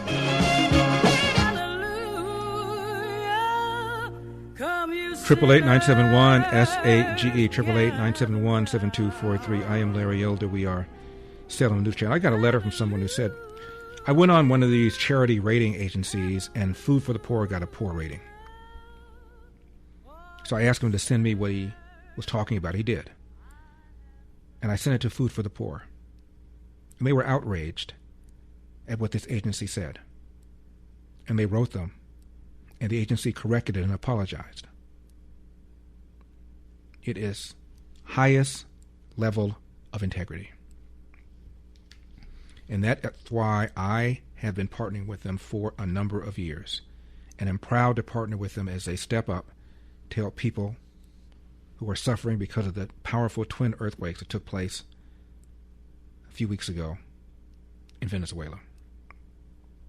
Now, our friends in broadcast TV have gotten bored and have now moved on. We don't do that. We aren't going to do that. But for children and families living in shelters on the streets in Venezuela, their crisis is still very, very real. And so many of you have stepped up at LarryElder.com and clicked on the Help Venezuela banner. I cannot tell you how proud I am. You've made generous donations to Food for the Poor's campaign to rush emergency relief to Venezuela. And forget about me being grateful. The residents of Venezuela are extremely grateful. I've seen how people have reacted to what Food for the Poor has done. And trust me, your gifts will be appreciated. Food for the Poor's Dan Patino says there couldn't be a better time for you to help than today. Well, yes. This is actually the moment that matters the most. This is when the cameras leave and the need remains. And again, families don't rebuild their lives overnight. Parents are still trying to provide for their children, and communities are still recovering from that damage and disruption caused by the earthquake. And for these families that Food for the Poor serves, and even as well as the families that have already been blessed by your listeners, there's still more families that we are seeing day to day that need our help. And every donation counts and is getting to the families right away. Now, we have interviewed Daniel before, and he is truly committed. By the way, he adds that Food for the Poor's trusted partners on the ground are right now, as we speak, delivering medical aid and meals to those hardest hit areas. Please join us. You can text to give. Elder to 51555. That's Elder to 51555. Or you can phone your gift. Special number, toll free, 855-918-4673. 855-918-4673. Or just go to my website, LarryElder.com. There is a big banner at the very top that says Help Venezuela. Just click it on. Text Elder to 51555 or phone 855-918-4673, 855-918-4673, or just go to my website, LarryElder.com, and you'll see the Help Venezuela banner at the very top. Dan is in Omaha. Dan, you're on the Larry Elder Show. Thank you so much for calling.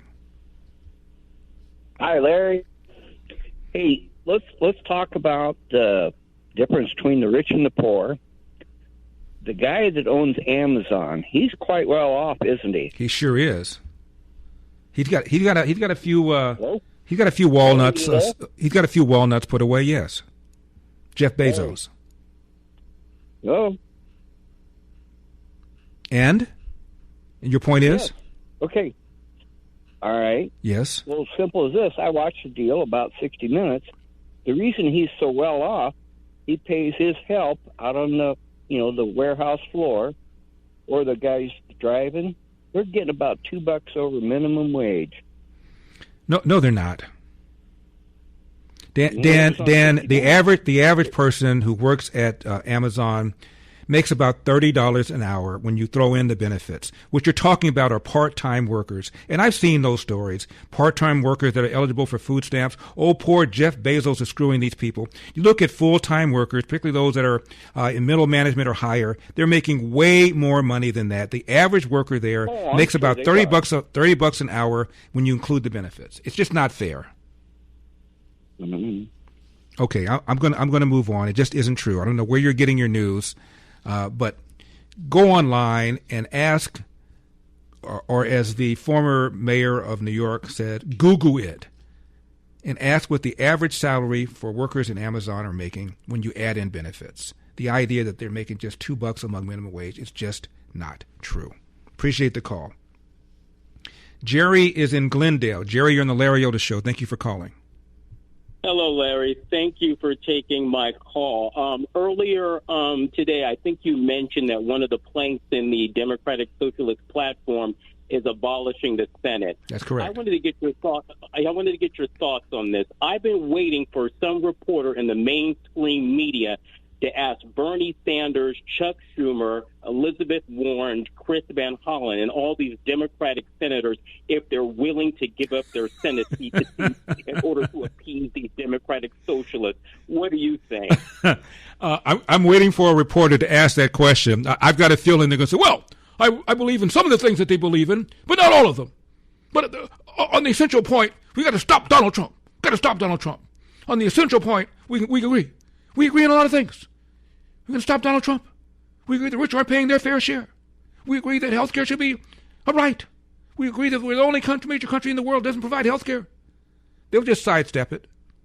How many of you agree to lose your job in order to advance the platform plank of the Democrat Socialists of America? Thank you very much for the call. I appreciate it. Vincent is in Los Angeles. Vincent, you're on the Larry Elder Show. Thank you for calling. Hey, Larry. I listen every day, and I really appreciate you. I think you're very smart. I just want to get my whole comment out, and I'd really like to hear your response. Sure. So the best time for wealth inequality began in 1937, and it ended roughly around 1970. And that's because, well, first of all, World War II production increased, obviously. Great Depression. Infrastructure, that was before, right? Well, 29 to 39. And 37 is where we began to get better. Infrastructure investments, high taxes on the wealthy, and strong unions. Now, it began to go down again in 1980. Do you know what happened in 1980? Republicans took the office again. I'm sure you're going to tell me. Yes. Reagan took office, and that's where wealth inequality began to go down worse again. Now, you're going to say, well, they pay 40% of the tax. No. I'm going to say, do you know what kind of growth we had in the 1980s because of what Ronald Reagan did? Right now, we get 3% growth, and people like Donald Trump high five. We had 4, 5, 6% growing not every single year, but most of the time during Ronald Reagan. Why? Because he substantially lowered taxes on people that create jobs. And they had a greater incentive to spend more time making more money than hiding their income in order to prevent paying high taxes. Yeah, no, productivity went up, and all the gains went to the top. They used to burn all the gains went to the top. You know, I had this Vincent. I had this conversation with Tavis Smiley. I'm going to play my exchange I had with Tavis Smiley when we come back. Mr. McConnell, would you get out that I think it was 2011 when he and I had our exchange? Can you find that, please? Thank you. Shout hallelujah, come on, get happy, hallelujah. 888-971-SAGE, 888-971-7243. I am Larry Elder. We are Salem News Channel. Following up on the caller who was essentially saying things got bad for income inequality during the dastardly years of Ronald Reagan. I had a similar conversation with Tavis Smiley. the lefty who once said that Ronald Reagan, quote, tortured black people, close quote. This was in 2011, I believe. In studio were Tavis Smiley and Cornel West. So it's 2 against 1, therefore a fair fight. Listen to this. Here's what I find puzzling, Tavis, about your analysis. I know you're not a fan of Ronald Reagan. You once said that Ronald Reagan, quote, tortured blacks, end of quote. Ronald Reagan did not have a specific black jobs agenda. Mm-hmm. What he did was cut taxes very deeply. He slowed down the rate of government spending, and he continued and accelerated deregulation policies that had been started by Jimmy Carter. The black adult unemployment rate fell faster than the white adult unemployment rate. The black teenage unemployment rate fell far faster than did the white teenage unemployment rate. Black businesses were created at a rate faster. The revenues grew at a rate faster, all because Ronald Reagan dramatically cut taxes, dramatically reduced the rate of government, of domestic spending, and he deregulated. This president is doing the opposite. He has spent money. He has taxed. He's threatening to increase taxes even more. He's imposed billions of dollars in regulations. And fast forward 2.5 years later, we got 9.1% unemployment. And during the Reagan era, Tavis, unemployment, in fact, was even higher than the highest during this Great Recession. So I don't understand why it is that you don't say the agenda ought to be what Ronald Reagan did. The short answer is this. You're awfully good at this. That's why you've been doing it for 17 years. Nice try, with respect. But Ronald Reagan decimated this country. I don't know what America you were living in, respectfully, during the Reagan. He decimated America economically, in every way. In what way? Give me one way. Give me one way. The one thing that Ronald Reagan did for people of color was to support the earned income tax credit. But every other stat you cited, we don't have time on radio to go number for number, but every stat you cited vis-a-vis people of color does not measure up when you talk to the people of color who had to live through the hell of those 8 years of Ronald Reagan. Wait, what do you mean talk to the people? I've just given you labor stats, census stats. These are facts, Larry. Tavis. And when I get unemployment back, fell faster in the black community than in the white community. It fell faster for teens. It fell faster for adults. It fell faster for Hispanics. It's not true, And Larry. you're telling me when you talk to people, it's not true. They don't like Reagan, so therefore Larry, the stats go out of the window? Larry, your numbers are not true. When I get back to my office later today or tomorrow, I'll send you some more numbers. You know this. Numbers don't lie, but people do. The numbers are very clear. You're not calling me a liar. No, I'm saying numbers don't lie, people do. You want to take it outside? No, I'm saying the people who provided you those numbers put a spin on those numbers. That was in October 2011. What is it now? July 2026. Now, I know the mail can be snail mail, but for crying out loud, you'd think by now I'd be getting all the proper stats from Mr. Smiley. By the way, during that period of time, charitable giving skyrocketed, tax revenues substantially increased. The opposite of what people who don't like Ronald Reagan anticipated would happen. One more quick thing about the speech tomorrow that has been billed as one having to do with election integrity, where President Trump will presumably talk about what he thinks happened during 2020. And I mentioned to you that there's a 2018 Gallup poll that found 78% of Democrats believe the Russian interference, quote, changed the outcome of the election, which is how Gallup phrased it. Now, one of the other things that Jay Johnson said, Obama's DHS secretary, when he said the Russians didn't change a single vote tally, he was asked, do you believe the Russian interference altered the outcome of the election? He said, I don't know. I'd have to be a mind reader. He said that. I'd have to have a world where there was election interference and one where there wasn't, and then compare the two. Since I cannot do that, I just don't know. However, there was a study done by New York University on the effect of the Russian interference. And they found, and I'm quoting the study, no measurable changes in attitudes, polarization, or voting behavior among those exposed to this foreign influence campaign, close quote. So, no measurable change in outcome, yet 78% of Democrats believe the Russian interference, quote, changed the outcome of the election. My point is, where are the people yelling and screaming about Republicans that dared to speculate, argue that there were shenanigans in 2020, whether Wisconsin or Pennsylvania or Michigan or the suppression of the Hunter Biden laptop story that clearly would have changed the outcome of the election, according to one study? Where are those same people about the perception that Democrats have, which is higher than Republicans have, that 2016 was altered because of Russian interference? Is this thing on? Now, whether you're climbing the corporate ladder, launching a new project, or just looking for that extra edge, your brain is your most valuable asset. And now there's a way to support it every single day. Think Factor. From the makers of Relief Factor, Think Factor is built to help you stay sharp, nurture your memory, and boost your attention. It unlocks the mental clarity and precision you need to stay ahead of the game, no matter the challenge. I take it every single morning, provides energy, focus, and the ability to push through my mentally taxing days. And Think Factor results get better the longer it's taken. If you're a go-getter, you refuse to settle, Think Factor helps you perform at your best and keep your edge. 800-4-RELIEF, 800-4-RELIEF, relieffactor.com. That's relieffactor.com. Question: what would happen to Gaza if Gaza were truly free and independent economically from Israel? 888-971-SAGE. Do not leave town. Can you dig it? Can you dig it? I wanna know. 888-971-SAGE. 888-971-7243. I am Larry Elder. We are Salem News Channel. Coming to you from the Relief Factor studio. Don't forget your Relief Factor. God Sad is a pundit commentator. He was on a podcast with Charlie Kirk talking about how Islamists believe they're going to take over. Number 63. So why is it that so many Muslims are moving to Western countries? Is it just economics, or is there something more ideological at play here?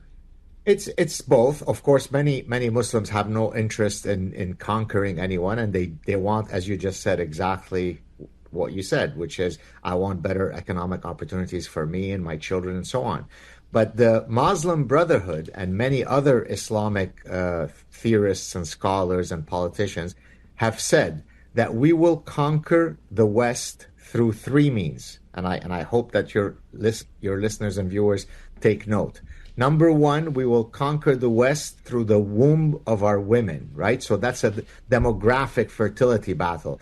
We will produce 5 children, you will produce 1.2 children, and we will outbreed you. Number two, we will conquer the West through hijrah. Hijrah is the Arabic word for immigration, and that's exactly what we do with our open border policies. And number three, we will conquer the West by using your miserable freedoms and liberties against you. They're screaming this out from the top of the mountain, and yet most Westerners choose to ignore it, Charlie. It is so galling. It is so frustrating. I escaped that world 45 plus years ago, and here it is now hunting me down 50 years later. Any questions? Now let's talk about Free Palestine, freeing Gaza, which is what you're hearing these DSA people chant all the time. And candidates for office, like this Abdul El Sayed, and those that have won their primaries, like Daria Lisa, Avila Chevalier, by the way, who converted to Islam. Free Gaza. Free Palestine. You realize how dependent Gaza's economy is on Israel? On trade, on infrastructure, on providing jobs. Before the war, after October 7, Israel was by far Gaza's largest trading partner. Imports entered through Israel, controlled crossings. Gaza's exports went through Israel. In 2022, 72% of the total trade in the Palestinian territories, both the West Bank and Gaza, was with Israel. Regarding electricity, Gaza did generate some of its own electricity through its power plant. but it also depended heavily on electricity supplied by Israel.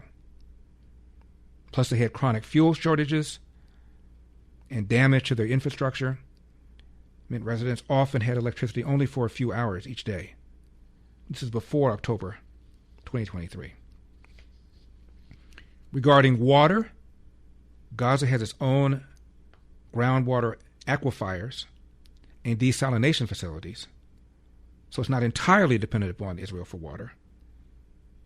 But Israel still supplied a large portion of potable water, and Gaza's water system depends on electricity imported from Israel and imported equipment from Israel to function.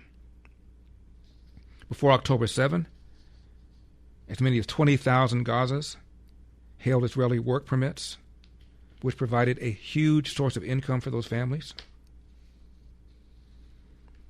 Gaza used the Israeli shekel as one of its principal currencies and relies heavily on Israeli banking and customs arrangements because it has no independent currency or central bank. So, what would happen to Gaza if it were truly free and independent?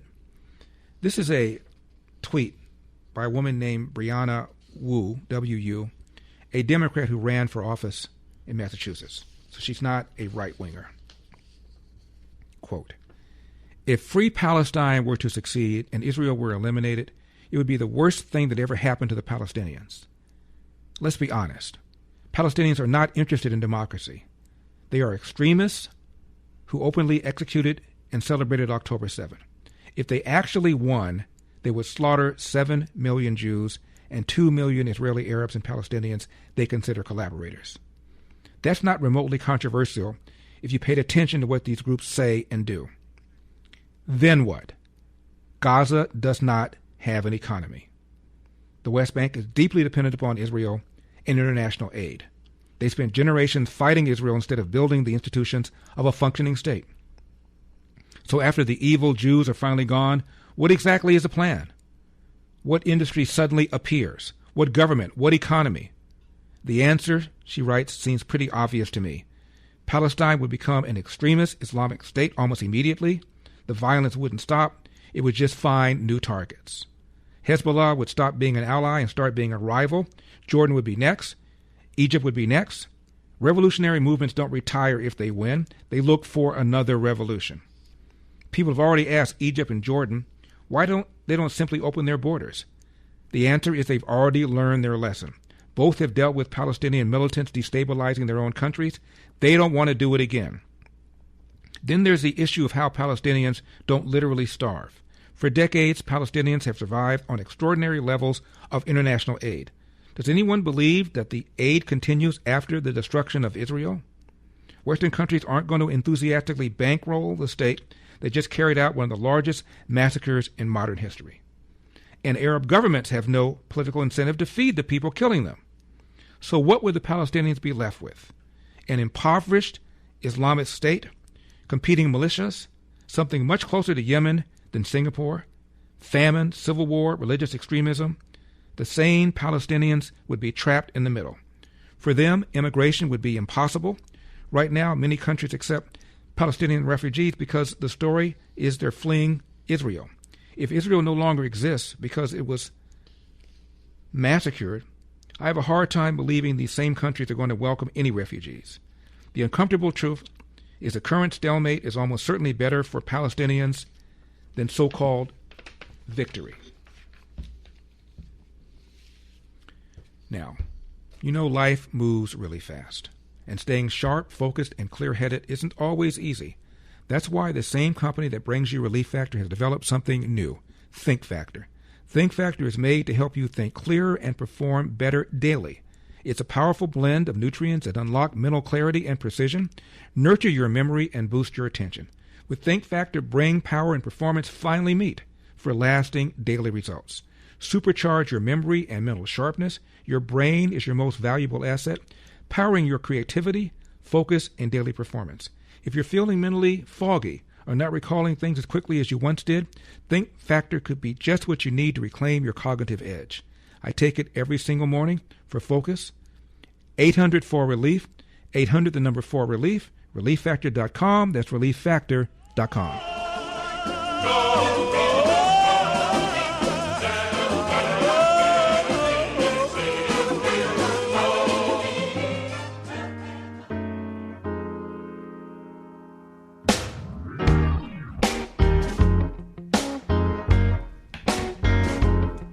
888-971 SAGE 888-971-7243. I am Larry Elder. Salem News Channel. Hassan Piker is this huge YouTube sensation, has a podcast. He is one of those who refers to Israel as an apartheid state, accuses Israel of committing genocide, says Israel is more evil than Hamas. Here's what he said about how America has treated, quote-unquote, brown people, number 38. You're a brown man in America. It's not like America has been all too kind to brown folk. You're from Pennsylvania, and you're saying that this was a different kind, that I believe you said something along the lines of you had never recognized your skin color as much as you did when you were traveling through the West Bank. I've never felt my race as much as I did in the 3 days I was in the West Bank. Never. You know, when I grew up in Pennsylvania in Bucks County, it was a middle-class upbringing. He's referring to Ro Khanna and his assertion that he was surrounded by settlers and that the IDF prevented him from leaving, and he's running for presidency. He needed a stunt. That's his stunt. America, says Hassan Piker, it's not like America has been all too kind to brown folk, close quote. There is a sociologist, longtime tenured professor at Harvard, black. He's an immigrant. Here's what he said in the 1990s.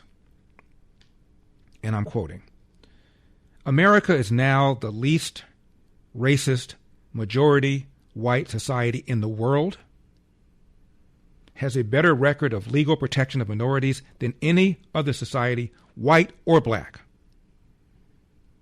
offers more opportunities to a greater number of black persons than any other society, including all of those of Africa, end of quote. Again, he said this in the 90s. Before the election of Barack Obama to 2 terms, before the election of a black governor of Maryland, which was a slave state, before the election of 3 black mayors to America's 3 largest cities, none of which has a majority black population.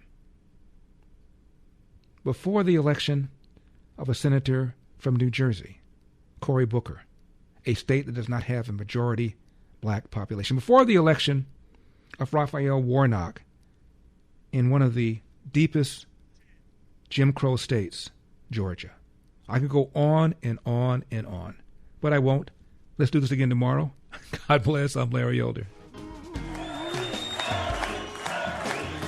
What can I say? Mamba out.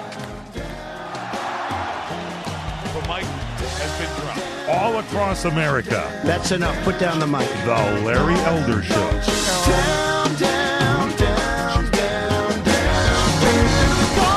Don't you know?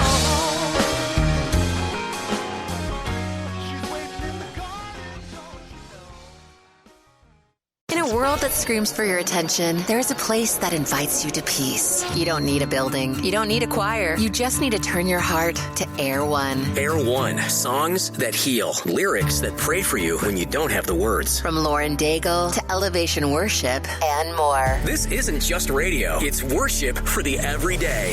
Escape the noise and worship now. Download the Air One app. Ask your smart speaker to play Air One or visit air1.com. Air One, worship now.